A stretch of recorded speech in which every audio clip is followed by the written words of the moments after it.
Good evening, everyone, and welcome to the April webinar of the Center for Nonviolent Solutions. My name is Claire Schaefer-Duffy, and I'm Program Director at the Center.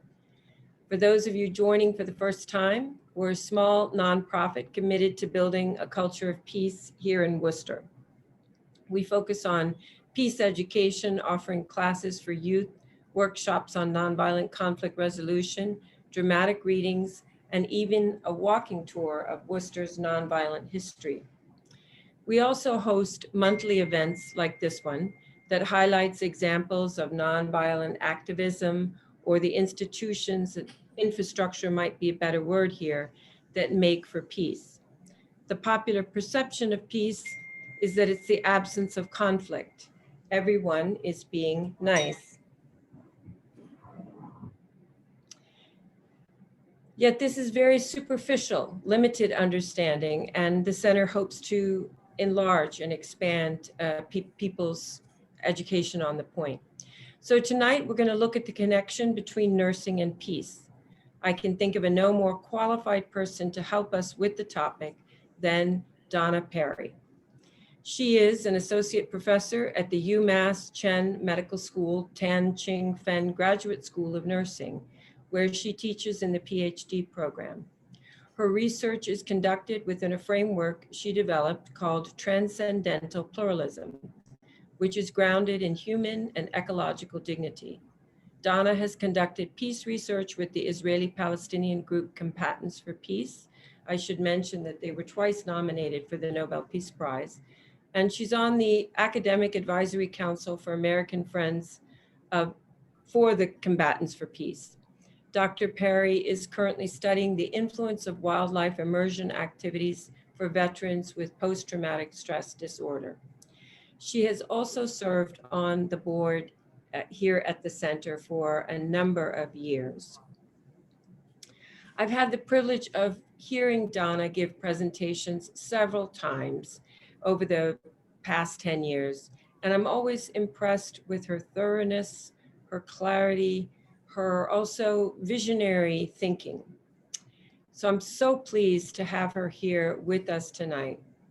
I'm mindful that we're gathering at a time when Western leaders are speaking about a longer, possibly larger and more dangerous war in Ukraine. And this at a time when the world is already seeing more than 40 wars happening elsewhere.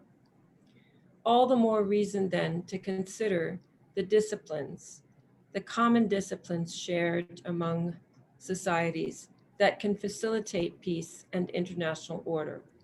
Surely nursing is one of them. Before we begin tonight, I'd like to remind everyone to please mute yourselves during the presentation. There will be a time for Q&A afterwards. You can write your questions in the chat box or raise your hand using the hand icon on your screen. I want to thank Rochelle Perrette, the center administrator who's doing our tech tonight. As always, we couldn't do this without her. And to give a special welcome to our board chair, Sean Minahan, and new board member, Dr. Peter McConaughey, who is here with us this evening. This meeting is being recorded. We had a number of people who couldn't make it tonight because of schedule conflicts, yet they really want to see the presentation. So we will be sharing that with you within the week. And welcome to all. Donna, please take it away. Okay. Thank you so much, Claire. It's really an honor to be back here with you all from the center, and especially in these current times where your work is more important than ever.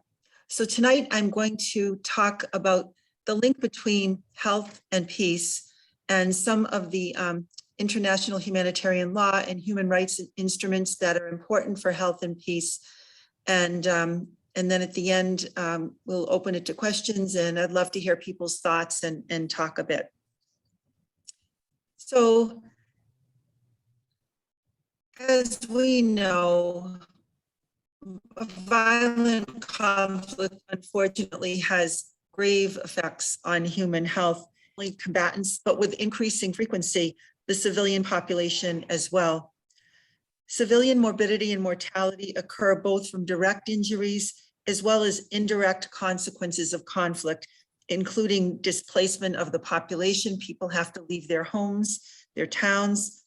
There's barriers in access to basic needs like food, water, shelter, sanitation. There's damage to infrastructure, meaning that oftentimes people cannot access health services as well as other central services like education.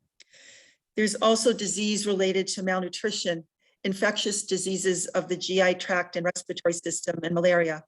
And then secondary consequences that can sometimes develop include gender-based violence, mental health issues, and then long-term disability, both physical and psychological, that members of the population suffer. So back in 2014, when the number of refugees was already clearly on the rise, Antonio Guterres, who at that time was UN High Commissioner for Refugees and is now the Secretary General of the United Nations, commented that we are seeing the immense costs of not ending wars, of failing to resolve or prevent conflict. Since then, the number of refugees has only risen. In the first half of 2021, there were more than 84 million people forcibly displaced worldwide as a result of conflict, violence, persecution, or human rights violations. That included over 26 million refugees, people who had to cross the borders of their country. And that's before the conflict started in Ukraine. We know that so far in Ukraine, more than 11 million people have fled their homes. That includes over 5 million that have left Ukraine for neighboring countries, as well as 6.5 million displaced internally. So the link between violence and health has been articulated in several key policy statements. Even going back to 1986, the Ottawa Charter for Health Promotion listed peace as the first among the fundamental conditions and resources needed for health. In 2002, the World Health Organization published its World Report on Violence and Health, in which they noted that prevention of collective violence was an important component of good public health practice. I want to just mention, you'll see my photo credits in a few places, not all of them, but some of the photos are adopted from Dr. Thomas Durant, who was a physician. Unfortunately, he's deceased now, but a wonderful physician who worked at Mass General Hospital and was known for whenever there was a refugee crisis, he would pack his bags and go, going back to the 60s and 70s, Vietnam and Cambodia. So he has just been a remarkable humanitarian. So I was the associate director of the Durant Fellowship for Refugee Medicine when I was at Mass General, and these were some of the photos that we used in our publications. So I've adopted them, but I do want to credit him. He was a wonderful human being. Now, a number of individuals and groups have put forth the idea that health workers, because they are so often in the settings where collective violence is taking place, can also work to advance peace. So one of the domains that's used is the idea of peace through health, which means those ways that peace is advanced through work from the health sector. Some other terms that have been suggested are health as a bridge to peace, that's the WHO framework, medical peace work, and health diplomacy. There have been a number of organizations going back to the 1800s, medical organizations that have worked for peace. And probably the most well-known among these is the International Physicians for the Prevention of Nuclear War, who won the Nobel Peace Prize. In this book by Arya and Santa Barbara, these authors have identified 10 potential mechanisms of what they call medical peace work, or the way that medical workers can work to advance peace. And that ranges from redefinition of the situation from merely a conflict to really what it truly is, a public health catastrophe, to really making well known to people the health costs of violent conflict and the suffering of individuals. Other mechanisms, including creating superordinate goals by helping adversaries to work together, actual mediation and conflict transformation, and a number of other different activities that health workers can do. Probably one of the most well-known is what's called the Days of Tranquility.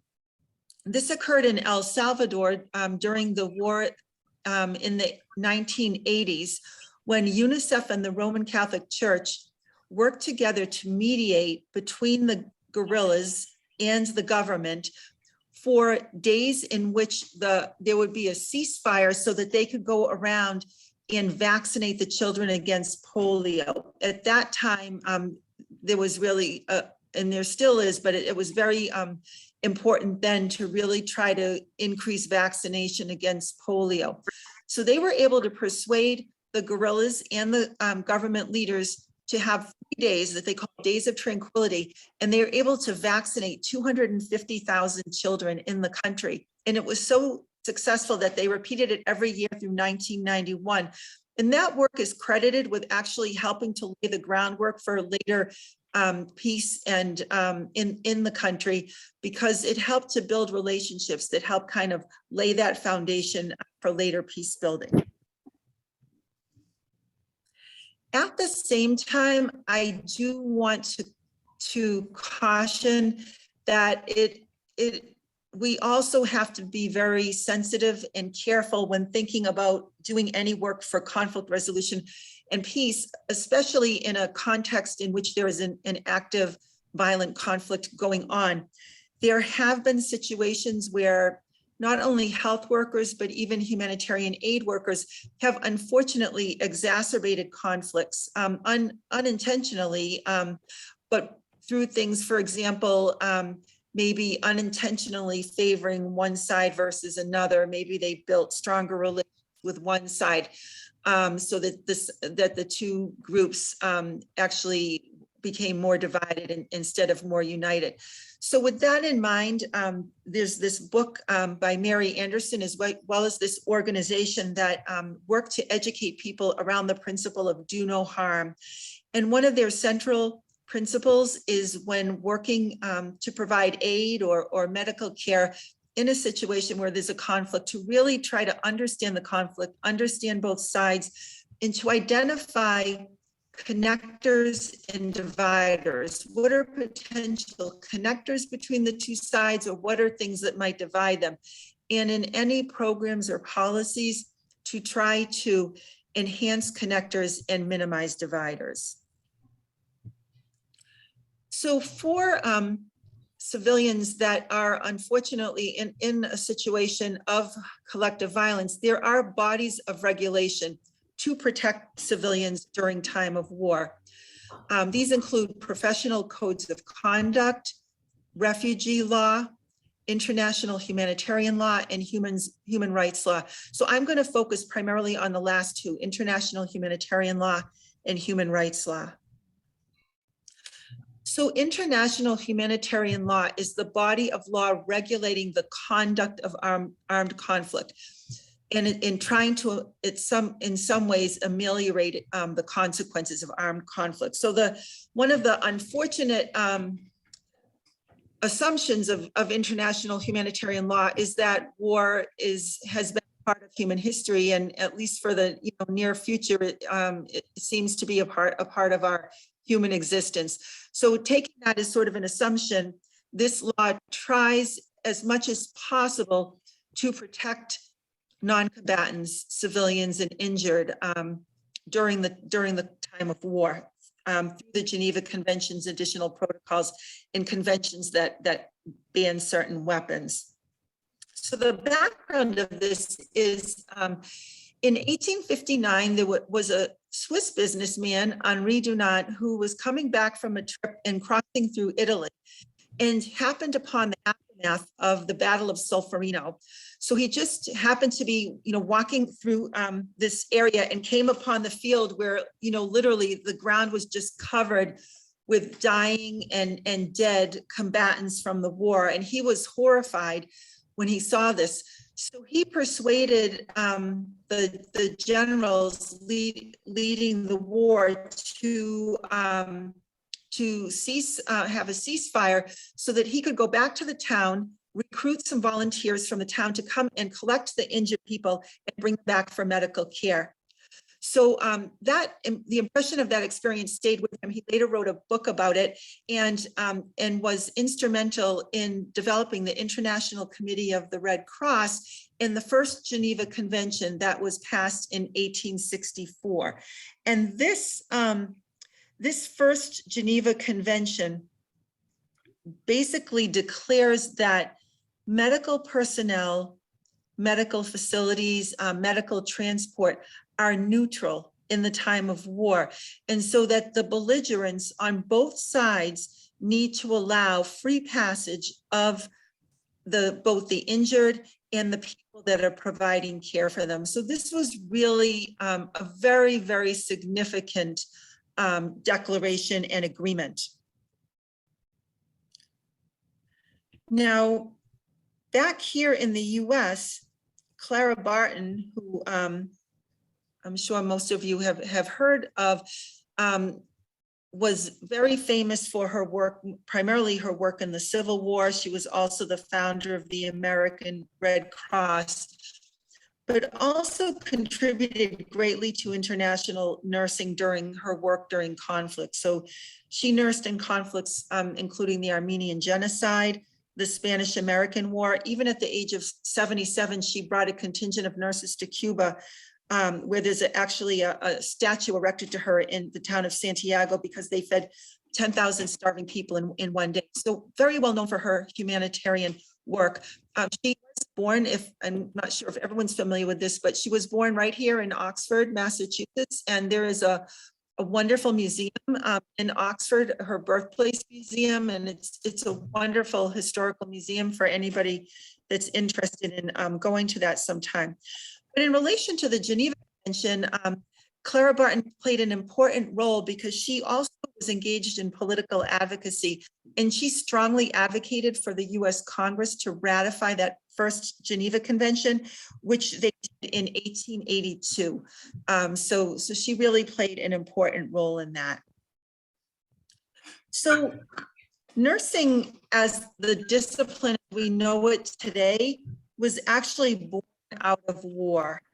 So both Florence Nightingale, the lady with the lamp, who's considered really the the founder of modern nursing, she nursed during the Crimean War, and then during the 7th century Middle Eastern wars, there was a nurse called Rufaida bin Saad al-Aslamiyah, who, from the Muslim perspective, also developed the nursing profession in those countries. And both of them were very instrumental in advancing nursing education, advancing nursing practice, but really what they learned and then what they taught to others was largely informed by their care of individuals who had been injured during combat.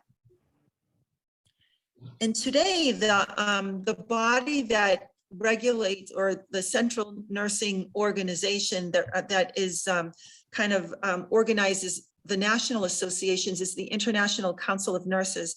And they have two position statements against armed conflict.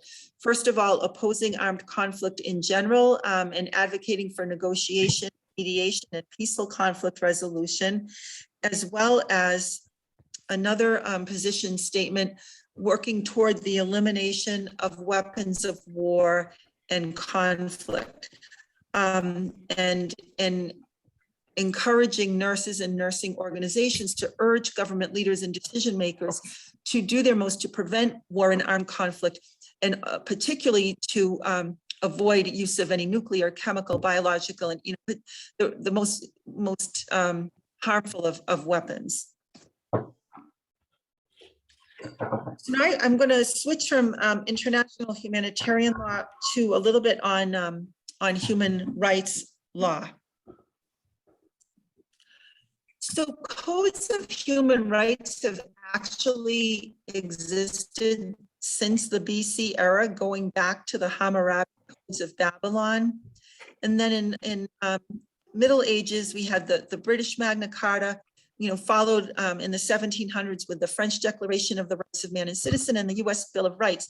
Up until the middle of the last century, all the codes of human rights were nationally based. They were based, for a certain people living in a certain nation state. It was only in the middle of the 1900s, following the horrors of World War II, that global leaders got together and declared the International Declaration of Human Rights, which for the first time indicated that human rights were due to people not because of any national citizenry, but just because they were human beings. So that was a huge step forward. And we see here in the Universal Declaration of Human Rights that it is based on the inherent dignity and equal and inalienable rights of all members of the human family, which is the foundation of freedom, justice, and peace in our world. In that Universal Declaration, in Article 25, we see that they have identified the right to a standard of living adequate for the health and well-being of people, and including food, clothing, housing, and medical care, and so forth. So what we see there is that this document establishes that health is an important goal of human rights, and it makes clear that the achievement of health is dependent upon underlying conditions that we refer to today as the social determinants of health, and some of the things that we try to advance through social justice. I didn't realize this was a Worcester program.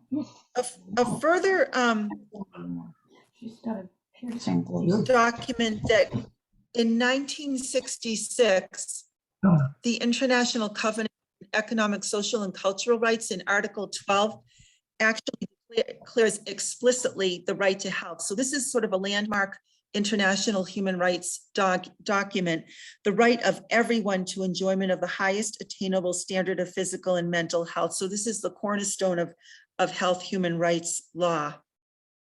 And then in 2000, this same organization came out with a clarification comment where they indicated that, first of all, again, that health is a fundamental human right indispensable for other human rights, but also that the right to health is closely related to and dependent upon the realization of other human rights, including food, housing, work, education, non-discrimination, and so forth. So this was, again, a very important document. So as we think about the right to health in relation to violent conflict and in relation to peace, it's very clear, going back to what we said at the beginning of the presentation, that war destroys the conditions that are needed for health, including safety, housing, food, potable water, and healthcare treatment, among many other things. So if we as an international community have declared that there is a right to health and that there is a right to the conditions that lead to health, we also need to declare that there is a right to peace. Well, I had the opportunity, and I will say this goes back to being connected with people in Worcester in 2009. We had some members of that Combatants for Peace group who came to the US for a speaking tour, including coming to Worcester. They spoke at Clark and Holy Cross and a couple other places. And at that time, I started to get to know Virginia Swain, who some of you may know, and she was working with people that were connected with the UN on trying to get a declaration on the right to life and peace.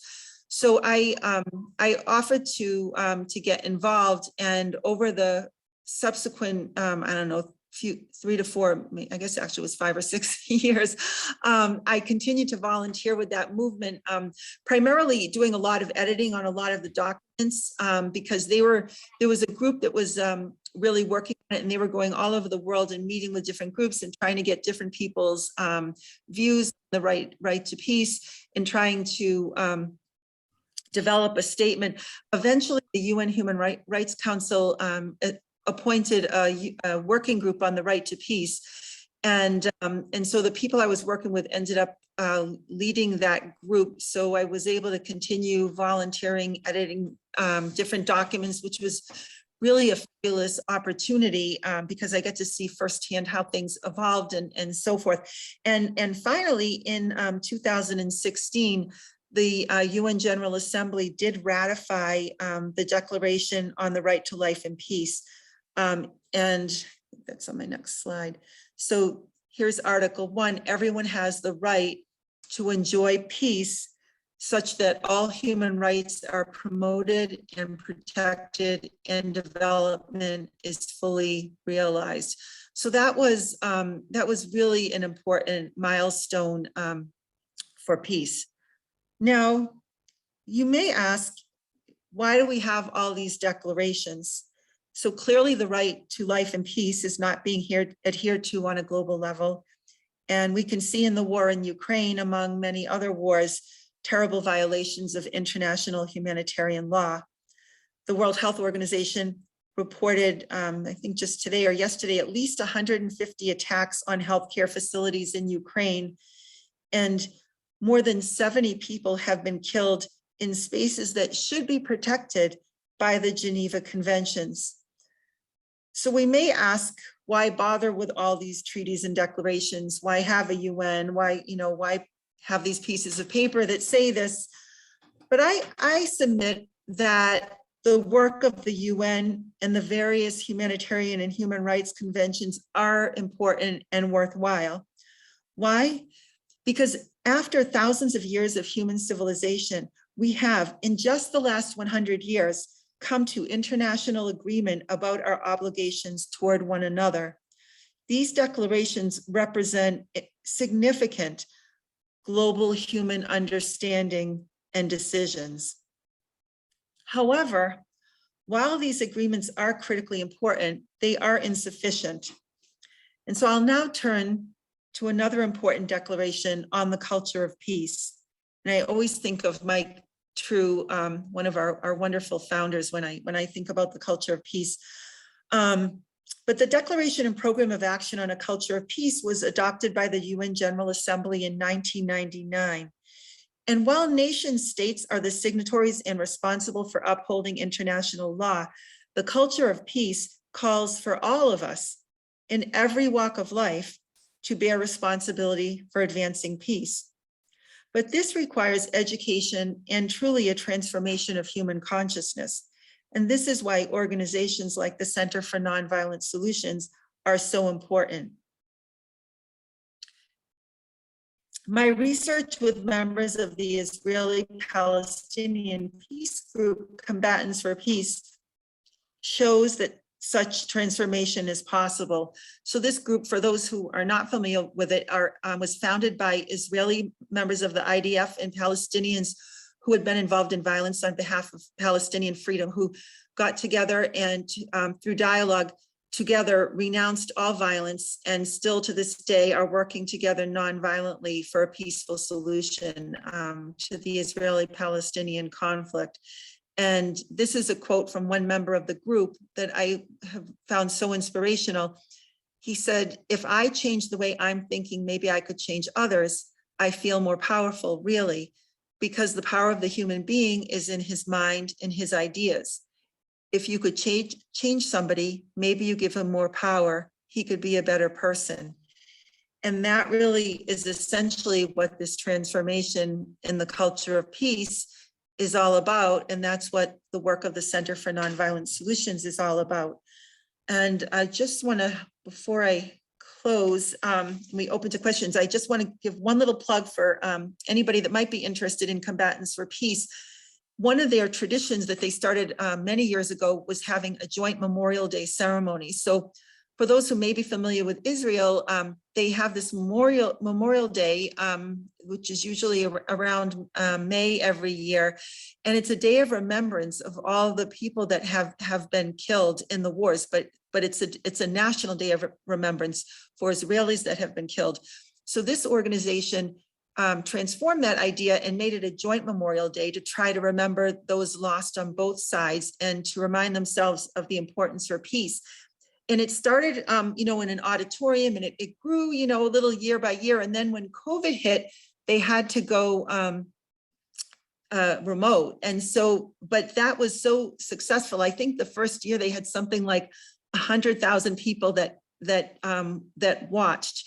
So they've kind of billed it as the world's largest peace ceremony ever, and it's a very powerful ceremony. So people share their stories on both sides. They usually have music, so you can the link's here, but you can also look it up on their website. So with that, I'll close, and thank you very much to the Center for Nonviolent Solutions, Claire and Rochelle and Sean and the others. It's really an honor to be back with you. Thank you. Thank you, Donna, for a really terrific presentation.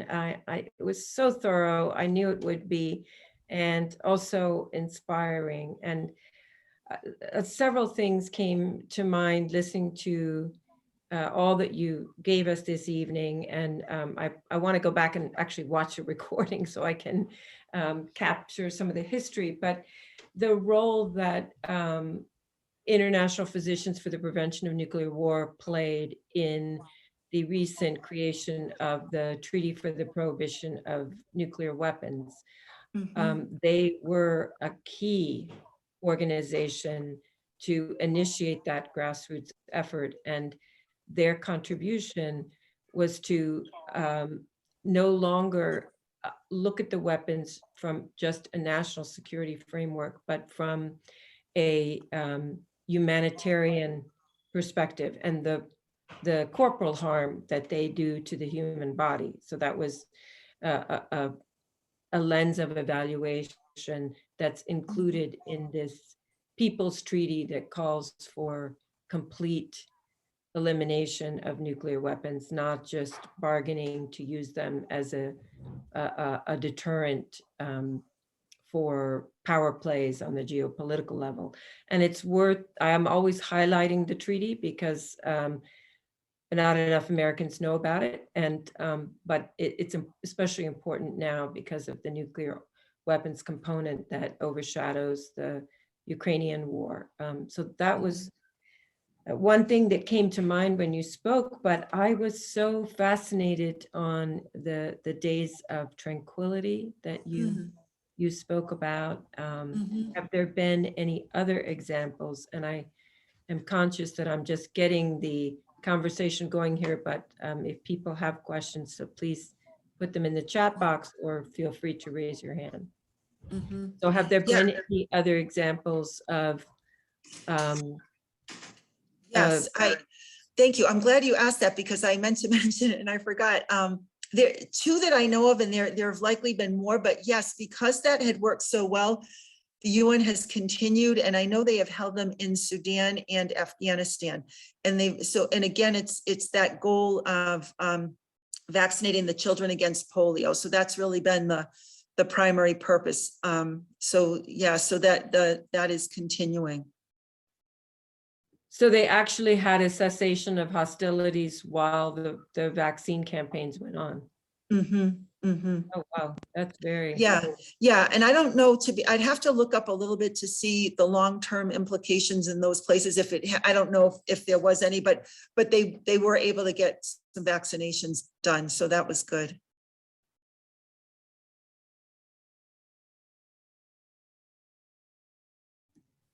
I'm going to get myself to gallery view. If you do have questions, please feel free to raise your hand, and then I'll be happy to call on you. I have many more, so yeah, but I don't want to dominate. I think Dr. McCarnity has one. Go Just had to unmute myself. Donna, one of the issues about organizing as a general phenomenon is where to start. Who is the audience with whom we speak to reach out to them because we have something in common with them? Amongst at the nursing school, is there an audience in the nursing school? Let me ask it differently. How do you think it would be received at the nursing school if you proposed that there be a portion of the graduate nursing program and the nurse practitioner program, a peace curriculum, essentially? How do you think that would be received? You know, so almost every year I do a presentation somewhat similar to this one, a little different, but for the policy class. So they all get it, and they really like, I mean, they like it. I always get great feedback. People are really interested, and people can usually relate because unfortunately there's so much violence in society that people can relate to violence. In terms of getting it in the curriculum, I've offered in the past to do, you know, an elective or in, the problem is that so many required courses, there's just not much opportunity for electives. So I have to kind of sneak it in, you know, trying to fit it into like policy, or, you know, I can try to, get it in different classes in different ways, but to have its own, it would be great to have a course. They used to have a program at McMaster University, a master's program, but I've looked and it looks like it closed. Yeah, but it's a great idea. Go ahead, Peter. But I just want to say this approach of looking at the matter of peace as a threat to health is very valuable, because, and I should say that Peter is with Moms Demand Action, and they are addressing gun violence. And that I think many of us, our peace is an abstraction, but we all know what health is. We all know what, you know, keeping the body well is. We all know what it means when a hospital is bombed. We can easily imagine labors are interrupted, cancer care is thwarted, you know, because we're corporal entities, we can identify. So I think that it's such an important contribution that the health workers from their space say that war is completely undoing the human right to health. I also just want to, your shifting gears here for a minute, your story about the memorial for Israeli and Palestinian dead in the conflict. Some in our audience tonight might not know that there is in Boston now a memorial for newly created, I believe, for victims of gun violence in the US. And I think this is also a very important way to humanize what becomes for us a statistic that keeps us numb as long as it's a number. But if we have ceremonies where we read out the names, the ages, of the people killed in our communities, then the gun violence, you know, is not a video game. It's not a sexy event in a movie. We realize, you know, it's taking the lives of people of all ages and backgrounds, and, you know, prematurely. So I think the practice of memorializing those who suffer from violence, especially state violence, or in our case, gun violence, is really a valuable way to change the consciousness of the community, I think. Mhm. Other questions from people? Yes, Sean, go for it. So I just wanted to ask, Donna, I remember a couple years back hearing about some kind of interesting research where folks were, from a health standpoint, public health standpoint, were studying violence and the way that violence itself is often transmitted, much like an epidemic disease. And I wonder if that's, at all related to some of the research you've been doing, or if that's something that you've run into as well. I've, vaguely, I have heard there's a physician, I think in Chicago. We may have heard the same thing, because I think I heard him on NPR or something. And he has, I think he's looking at gun violence mainly, and he has proposed looking at it like an epidemic, from a public health perspective. So, if this were a cholera outbreak, we would do X, Y, and Z. Why can't we take gun violence and approach it the same way? But I can't remember his name, but I'm sure it's probably, available on Google or something. I'm pretty sure he was from Chicago. Yeah. Thanks. Thanks.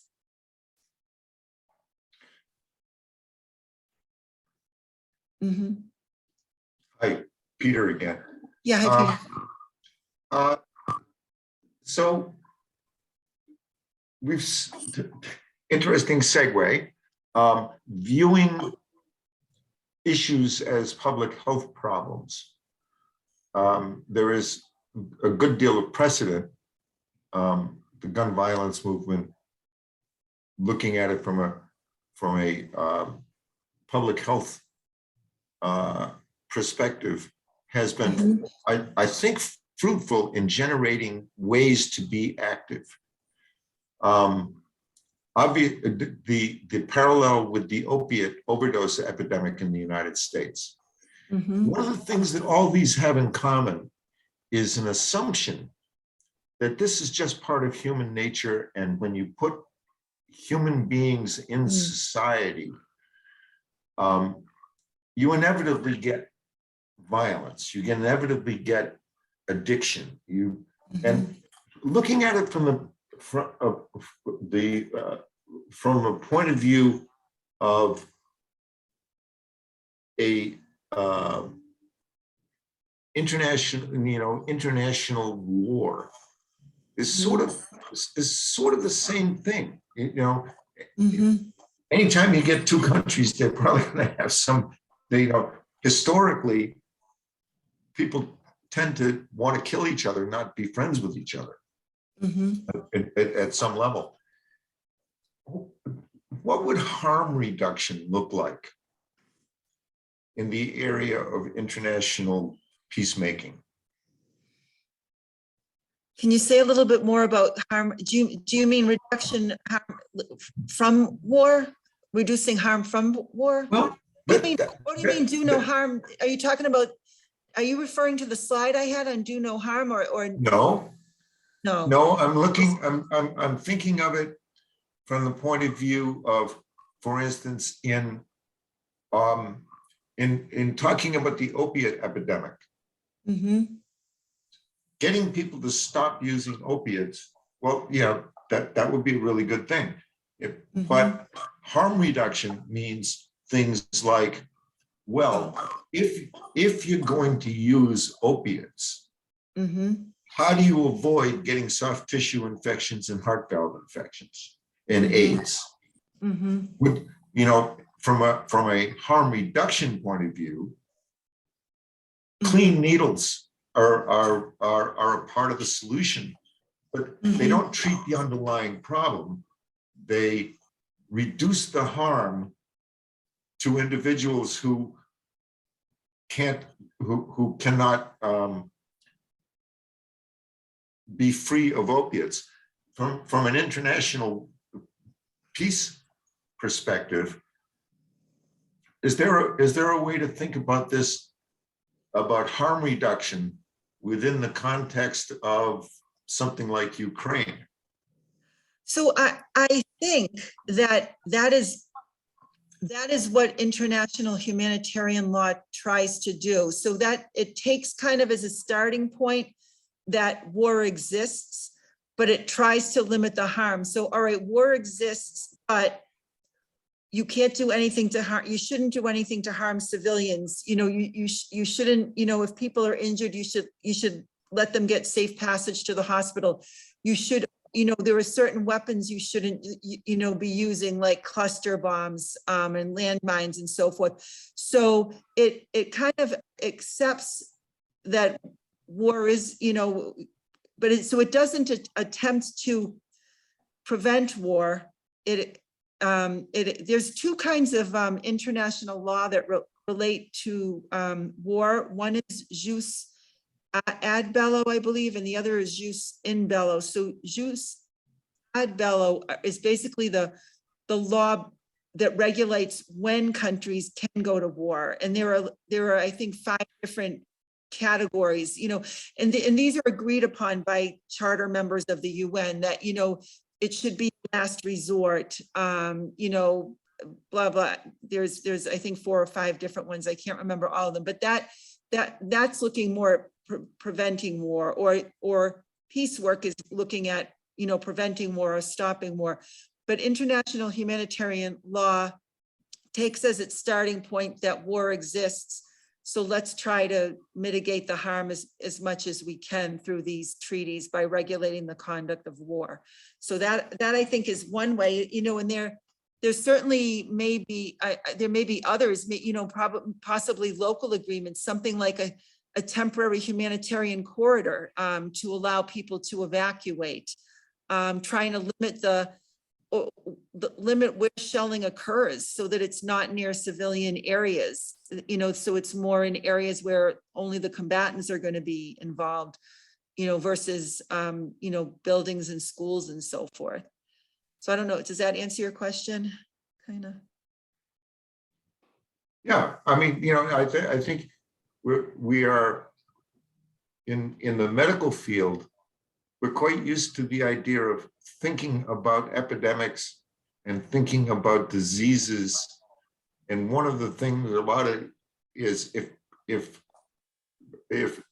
you can't wipe it out like we did with smallpox, how can you minimize it with something like COVID? Yeah. And Yeah. No. And on an international war level, you know, we have rules that say you shouldn't be doing a lot of things that the Russians are doing in Ukraine. And there's no consequences for them, except moral outrage, which doesn't seem to be very effective in this case. So if I could jump in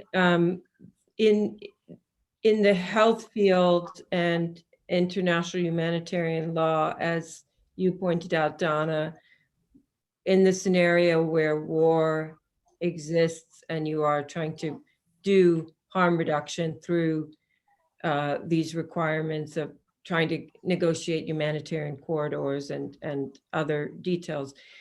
From a peace building perspective, to sort of shift over to the other side, there's a lot of effort on harm.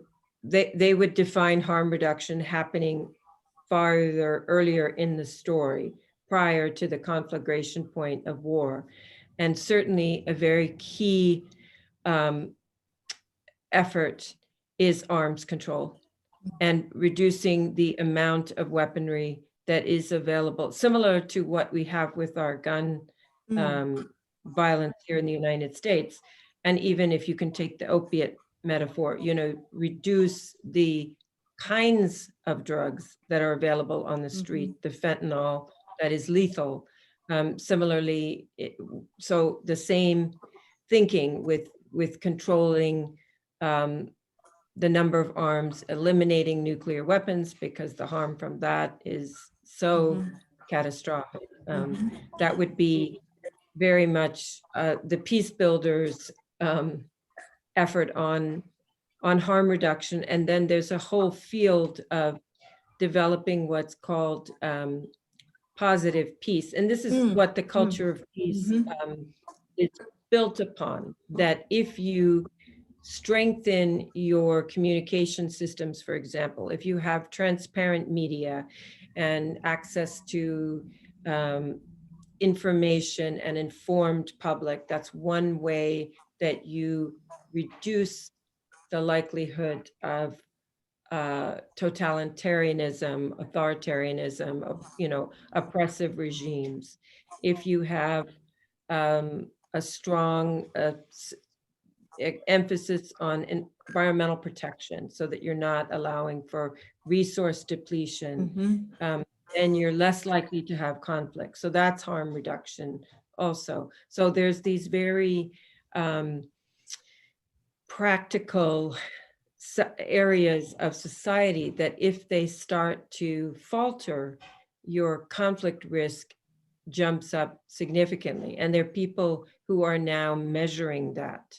They're measuring how well the societies are doing on the positive peace index. And so a lot of effort happening. I just came from an excellent presentation on common security, which the report has come out just this week, actually, on what is common security. And it's redefining how the fundamental human concern that we all have, wherever we sit, of security, how that's defined.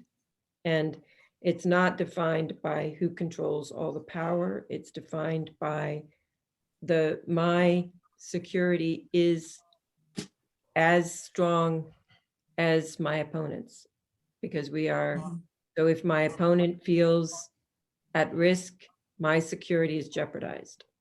So there's a lot of development on that. Unfortunately, what we're seeing in Ukraine and elsewhere is not that security architecture, but we have to keep putting it forward. And that's part of the consciousness changing that I think you were talking about at the end of your presentation, Donna. Any other questions? We just got Anne Sulentrop coming in. Wonderful, Anne, coming all the way in from Missouri, I think, Kansas City.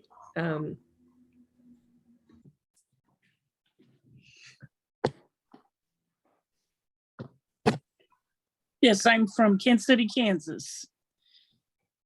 Terrible mistake on my part. Sorry. Oh, I live very close to the border. Yeah, that's no big I deal. always corrected when I made that mistake in Kansas City. Anne is a nurse who's worked very diligently for nuclear disarmament. Wonderful. Very, Thank you. very diligently. And also assisted in publicizing the health threats that result from the manufacture of nuclear weapons. I think most Americans are not aware of that health threat that the weapons present, even before they're used. Just to make them escalates cancer in communities and causes a lot of environmental damage. Oh.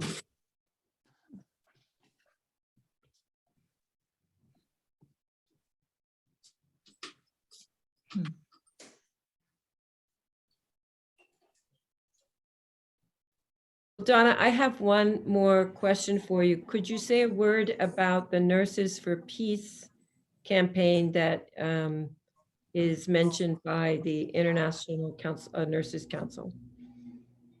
I think, is that the one you had sent me the link to a while ago?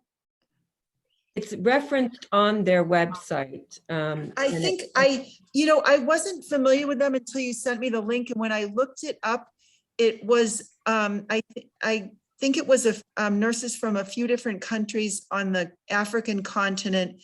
And although their title was Nurses for Peace, it seemed to me that they were primarily looking at collaboration around healthcare and education.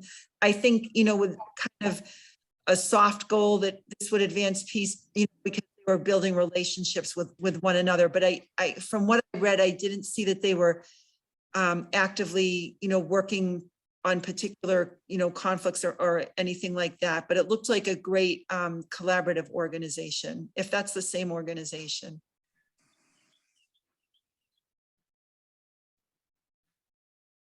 And could you just say a bit more about the International Nurses Council statement concerning weapons? I thought that was very Oh, interesting. yeah, sure. I could pull it up again. So they have a number of different position statements. Some of them are,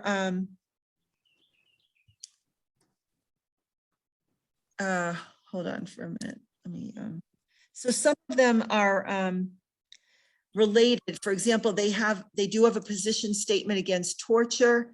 They've got a position statement advancing human rights, and then they have two position statements related to armed conflict. And they both were originally developed in 1999, and they've been updated a couple of times, most recently in 2012. So this is just kind of the beginning. It's actually, I think both of them are about a page and a half. And if anybody's interested, you could just look up the International Council of Nurses position statements, and they've got them all listed there. But again, you can see here, strongly opposes armed conflict and believes negotiation, mediation, and other peaceful conflict resolution and diplomatic solutions should be sought. Concerned particularly about the potential impact on affected civilians and refugees and so forth, in violation of basic human rights. And then the other one is, as we're talking about, trying to mitigate harm by focusing not only on preventing conflict and war, but particularly preventing the use of weapons such as nuclear, chemical, biological, landmines. Really trying to focus on the harm that these weapons can cause for people.